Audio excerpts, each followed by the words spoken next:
हम वजाइना को अगर टाइट रखेंगे तो हमें ज़्यादा सेक्सुअल प्लेजर मिलेगा, बट अगर आप ठीक से इंसर्ट नहीं करेंगे और फोर्सफुली उसको डालेंगे तो इनफर्टाइल कपल्स जो हमारे पास आते हैं हम उनको यही एडवाइस देते हैं कि कभी 3 महीने में आ रहे हैं, कभी 4 महीने में आ रहे हैं, कभी 6 महीने तक नहीं आ रहा है, अचानक से ब्लीडिंग हो रही है, लड़की अपवित्र है, पूजा पाठ नहीं कर सकती है, अचार नहीं छू सकती है।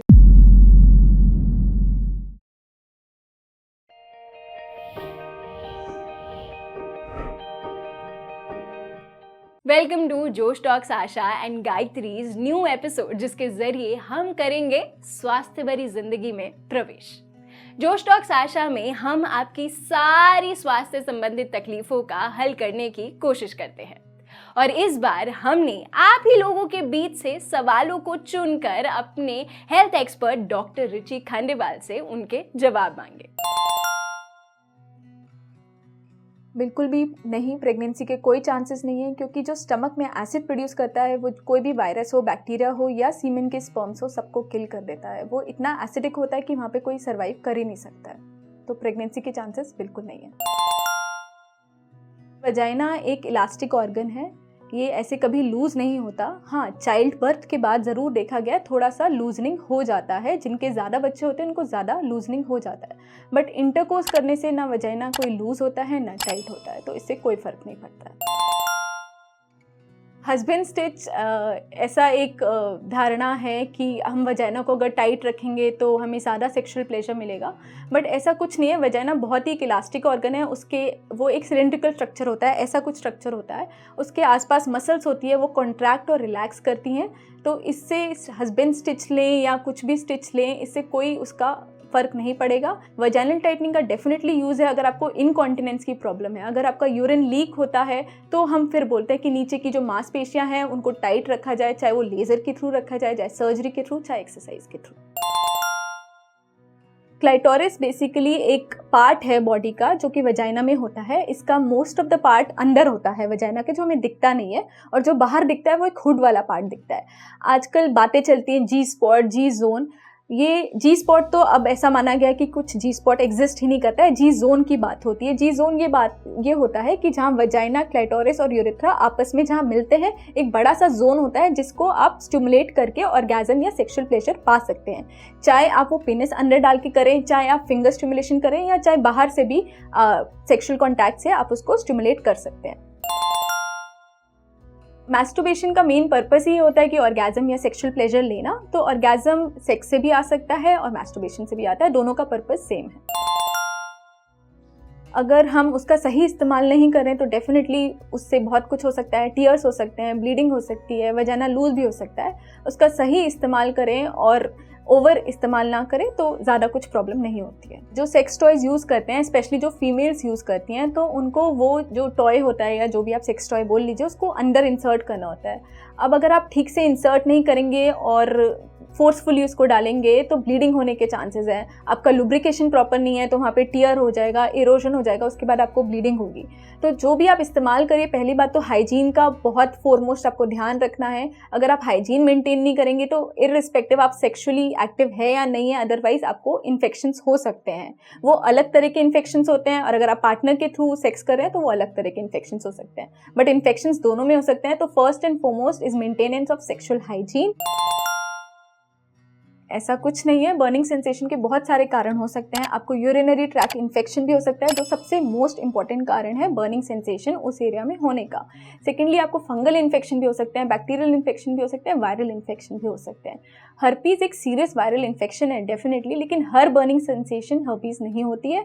हर्पीज के और भी सिम्टम्स होते हैं, वहाँ पे वेसाइकल्स हो जाते हैं, लीजन्स हो जाते हैं, और जो हर्पीज का पेन होता है वो काफ़ी सीवियर होता है। तो अगर आपको लग रहा है आपको हर्पीज जैसे सिम्टम्स हैं, जो कि मैंने आपको बताया, वेसाइकल्स होना, सीवियर पेन होना, डर्मेटोमल डिस्ट्रीब्यूशन होता है, जो वेसाइकल्स होते हैं एक ही जगह क्लस्टर्ड मिलेंगे, ये सब आपके सिम्टम्स हैं, तो डेफिनेटली विजिट अ गायनेकोलॉजिस्ट।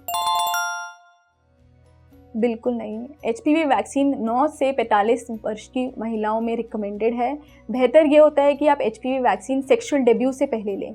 वो इसलिए बोला जाता है क्योंकि जो HPV वैक्सीन किस लिए है, बेसिकली उसमें एक वायरस है, ह्यूमन पैपिलोमा वायरस, जो कि सर्वाइकल कैंसर पॉजिटिव एजेंट होता है 90% ऑफ केसेस में। अगर आप सेक्सुअली एक्टिव हैं तो ये माना जाता है आप ऑलरेडी कोई ना कोई HPV की स्ट्रेन से इन्फेक्ट हो गई है, इसलिए वैक्सीन की एफिकेसी थोड़ी सी कम हो जाती है। हालांकि इतनी भी कम नहीं होती है कि आपको कोई रिकमेंड ना करे कि आप HPV वैक्सीन ना लें। तो अगर आप इस एज ग्रुप में हैं 9 to 45, तब भी आप अपने गायनेकोलॉजिस्ट से जाके मिल सकती हैं और वैक्सीन के बारे में और जानकारी ले सकती हैं। अगर बेस्ट एज आप मुझसे पूछें वैक्सीन कब लगवानी चाहिए, तो वैक्सीन चाइल्डहुड में लगवानी चाहिए। 9 से 13 साल सबसे उत्तम टाइम है इस वैक्सीन को लगवाने का। ब्रेस्ट में पेन होना रिप्रोडक्टिव एज में बहुत ही नॉर्मल बात होती है, स्पेशली साइक्लिकल पेन होता है। जब पीरियड्स आने वाले होते हैं तो पेन और टेंडरनेस थोड़ी बढ़ जाती है। वो इसलिए होती है कि हमारे हार्मोन्स चेंज होते हैं, तो जो ब्रेस्ट होता है वो एंगॉज हो जाता है, हार्मोन लेवल प्रोडक्शन बढ़ जाता है, ब्रेस्ट के थोड़े ग्लैंड्स बढ़ जाते हैं साइज में, उसमें सिक्रीशन बढ़ जाता है, तो वो थोड़े हैवी और टेंडर लगने लगते हैं। तो ये बहुत ही नॉर्मल बात है। लेकिन हाँ, ब्रेस्ट में पेन होने की और भी वजह हो सकती है, जैसे कि फाइब्रोएडिनोसिस, कैंसर। कभी कभी फाइब्रोएडिनोसिस अगर हो रहा है तो वो भी एक नॉर्मल हार्मोनल चेंज है जिसका ज़्यादा कुछ ट्रीटमेंट नहीं होता। कुछ दवाइयाँ आपकी गायनेकोलॉजिस्ट बताएंगी जिसको आप ले सकते हैं, ठीक हो सकते हैं। अगर आपको फाइब्रोएडिनोमा है तो वो भी एक बिनाइन कंडीशन होती है, उसमें आपको अपने ब्रेस्ट में मोटी मोटी गांठें फील होंगी, हार्ड गांठें फील होंगी, बट जनरली वो गांठें मोबाइल होती हैं, फिक्स नहीं होती है।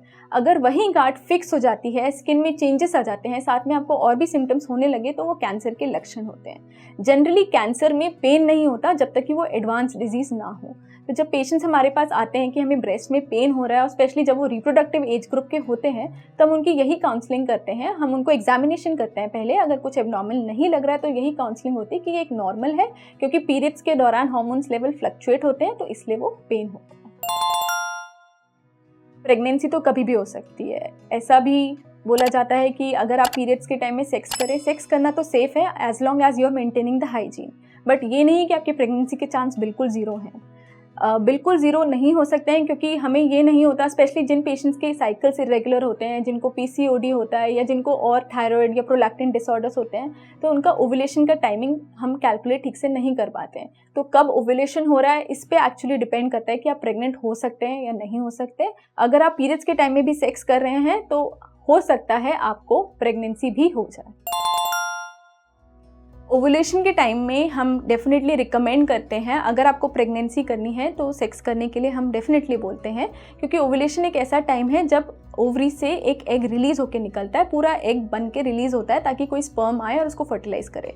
तो डेफिनेटली जब आपकी बॉडी ओवुलेट कर रही होती है तो आपके कंसेप्शन के चांसेस ज़्यादा होते हैं। इनफर्टाइल कपल्स जो हमारे पास आते हैं, हम उनको यही एडवाइस देते हैं कि ओवुलेशन से 2 दिन पहले और 2 दिन बाद ज़रूर इंटरकोर्स करिए, ताकि आपके प्रेगनेंसी के चांसेस ज़्यादा से ज़्यादा हो सके।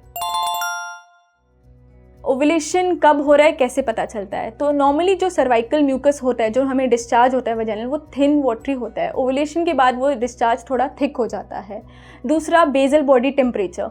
ओवुलेशन के दौरान ये देखा गया है कि जो हमारा कोर बॉडी टेम्परेचर है वो हायर देन नॉर्मल हो जाता है। तो ये 2 ओवुलेशन के नॉर्मल बॉडी इंडिकेटर्स हैं। बाकी मार्केट में किट्स अवेलेबल होती हैं, जिनसे जैसे आप यूरिन प्रेगनेंसी टेस्ट करते हैं, ऐसे ही ओवुलेशन किट्स अवेलेबल होती हैं, जिसमें आप अपना यूरिन सैंपल डाल सकते हैं और देख सकते हैं कि आज मुझे ओवुलेशन हुआ है या नहीं हुआ है। जनरली जो हम ओवुलेशन ट्रैक करते हैं वो ऐसे करते हैं कि जो आपकी अगर पीरियड की साइकिल 28 डेज है या 35 डेज है, तो उससे हम -14 कर लेते हैं, and that is the day of your ovulation. तो जो इनफर्टाइल कपल्स होते हैं उनको हम स्पेशली हमें बताना होता है कि ये आपका डे ऑफ ओवुलेशन है, इस दौरान आप इंटरकोर्स कीजिए ताकि आपके प्रेगनेंसी के चांसेस बढ़ जाएँ। मीनोपॉज जब आता है एक कोई भी महिला को, तो वो कैसे भी हो सकता है, उसका पैटर्न कुछ भी हो सकता है। कुछ भी का मतलब सडन बंद भी हो सकते हैं और बहुत ही क्योटिक पैटर्न भी हो सकता है कि कभी 3 महीने में आ रहे हैं, कभी 4 महीने में आ रहे हैं, कभी 6 महीने तक नहीं आ रहा है, अचानक से ब्लीडिंग हो रही है। तो मीनोपॉज जब हम बोलते हैं, मीनोपॉज एक रेट्रोस्पेक्टिव टर्म है। वो ऐसे नहीं पता चलेगा कि आज आपको मीनोपॉज हो गया है। जब आपके पीरियड पूरे 1 साल के लिए बंद रहेंगे, उसको हम फिर आगे जाके बोलेंगे कि आपको मीनोपॉज हो गया है। आमतौर पे पीरियड्स के दौरान काफ़ी सारे मिथ्स होते हैं। हमने अपने घरों में भी सुना होगा, आप लोगों ने भी सुना होगा कि लड़की अपवित्र है, पूजा पाठ नहीं कर सकती है, अचार नहीं छू सकती है, कि उसको अचार छू लेगी तो पता नहीं क्या हो जाएगा। ये सब बिल्कुल बकवास है। इनसे मतलब कुछ सोचने का ही नहीं है कि ऐसा भी कुछ होता है, क्योंकि कोई साइंटिफिक एविडेंस नहीं है। जैसे आप मेंस्ट्रुएट कर रहे हैं, आपको पसीना आता है, ऐसे ही आपका मेंस्ट्रुअल ब्लड है। ये एक नॉर्मल पार्ट ऑफ बॉडी है।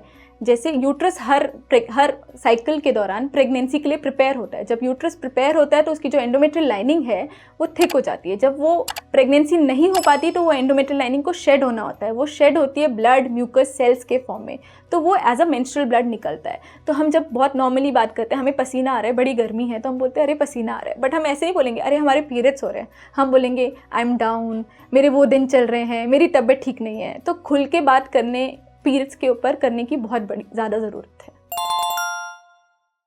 इंटीमेट वॉशेस एक बहुत बड़ा सवाल है। बहुत सारे पेशेंट्स ऐसे आते हैं, बोलते हैं कि हम तो ये वॉश यूज़ करते हैं, हम उस कंपनी का वॉश करते हैं। बिल्कुल नहीं करना है। क्यों नहीं करना है? क्योंकि वजाइना में एक सेल्फ डिफेंस मैकेनिज्म होता है। जो वजाइनल सिक्रीशंस होती है, जो सर्वाइकल सिक्रीशंस होती हैं, वो भगवान ने इस तरह से बनाई हुई है कि वो अपने आप को खुद से प्रोटेक्ट कर लें। वो सिक्रीशंस इसलिए होती है ताकि वजाइना को क्लीन और मॉइस्ट रखा जाए और बैक्टीरियल या वायरल इन्फेक्शन से प्रिवेंट किया जाए। तो जो भी आप कोई भी एक्स्ट्रा प्रोडक्ट उधर यूज़ कर रहे हैं, चाहे वो इंटीमेट वाइप्स हो, चाहे वो वॉशेस हो, चाहे वो डिओड्रेंट हो, चाहे वो स्प्रे हो, वो उधर रिक्वायर्ड नहीं है। जेनाइटल स्किन और नॉर्मल स्किन बिल्कुल सेम होती है। कुछ अलग स्पेशल ट्रीटमेंट देने की ज़रूरत नहीं है आपको जेनाइटल स्किन की। अगर आप अपनी बॉडी को सोप और वाटर से साफ़ कर रहे हैं सुबह नहाने के टाइम में, तो उस एरिया को भी सोप और वाटर से ही साफ़ करना है। ऐसी कोई स्पेशल सोप नहीं है। जो बॉडी पे सोप लगा रहे हैं वही सोप आपको वहाँ यूज़ करना है। इनफैक्ट वजाइनल वॉशेस, जो बड़े सारे ब्रांडेड प्रोडक्ट्स आते हैं, वो आपके वजाइनल पीएच को और डिस्टर्ब कर देते हैं। वजाइनल पीएच नॉर्मली एसिडिक होता है ताकि बैक्टीरियल और वायरल इन्फेक्शन को प्रिवेंट कर सके, बट ये जब आप इंटीमेट वाइप्स या वॉशेस यूज़ करते हैं तो उसका पीएच डिसबैलेंस हो जाता है और इन्फेक्शन के और ज़्यादा चांसेस होते हैं। तो मेरे पास जो पेशेंट्स आते हैं, मैं बिल्कुल सख्त मना करती हूँ कि ऐसी कोई भी प्रोडक्ट यूज़ करना ही नहीं है। अगर आपके पास और भी कोई सवाल हो तो वो भी कमेंट सेक्शन में ज़रूर पूछें। उन सवालों के जवाब हम अपनी अगली वीडियो में ज़रूर देने की कोशिश करेंगे।